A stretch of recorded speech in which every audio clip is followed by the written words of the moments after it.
Здравейте! За бързо искам да обясня едно нещо в урок по китара, малко фалшива китарата, но ученето на нови неща, на нова мелодия на китарата е като да редиш пъзел. Обаче си представи, че пъзел е цветен. Тоест парчетата трябва да са, не че е цветен, ами че трябва да бъде оцветен. Имаш, например, 20 парчета и всяко от парчетата е безцветно, обаче първо трябва да го оцветиш, след това го слагаш. Взимаш другото парче, оцветяваш го, слагаш го и така, нали, целият. По същия начин е, когато имаме да научим нещо. Препоръчително е да не го свирим от началото до края, и после пак от начало до край, пак от начало до край. Ами почваме и взимаме първата част. Разделяме си го на части, взимаме първата част и все едно сме взели първата част на пъзела, оцветяваме я. Това означава, че, например, имаме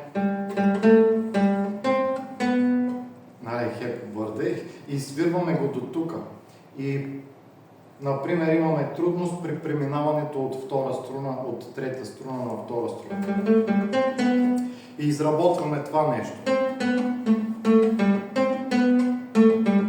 Тоест изработваме, означава се едно оцветяваме пъзел, оцветяваме, докато стане готово. След това взимаме другата част. Това ни е другата част. Свикваме да е с трети пръст, първи пръст. Ако сме с перце, нали, движенията дали ще са надолу и нагоре или само надолу. Или ако сме с пръсти, дали ще е средуващи пръсти и така. И хубаво оцветяваме и второто парче от пъзела и чак тогава го нареждаме до първото и се получава. Взимаме третото парче и почваме него да изработваме. Например.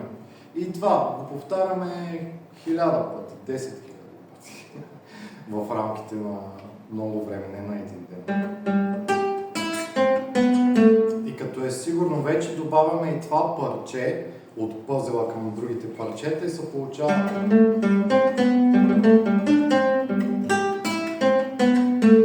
И след това и следващото, и следващото. Нали, това е просто препоръка. Сега за ваканционния сезон предстоят рождествените празници, нова година, защото това видео го записвам. Не изгасна монитора. Може би не всички гледат сега до края. Happy Birthday. Днеска сме 4 декември. Предстои Рождество Христово, един от най-светлите празници. Малко да поговоря и за това нещо, че се е родил Спасител на света, Jesus, но да не намесвам толкова много религията. Вярата за мен е много важно нещо. Та, който е останал до край на това видео, поздрав! И с бъдещите празници, и с успехи в музикалната кариера. И така. Добре?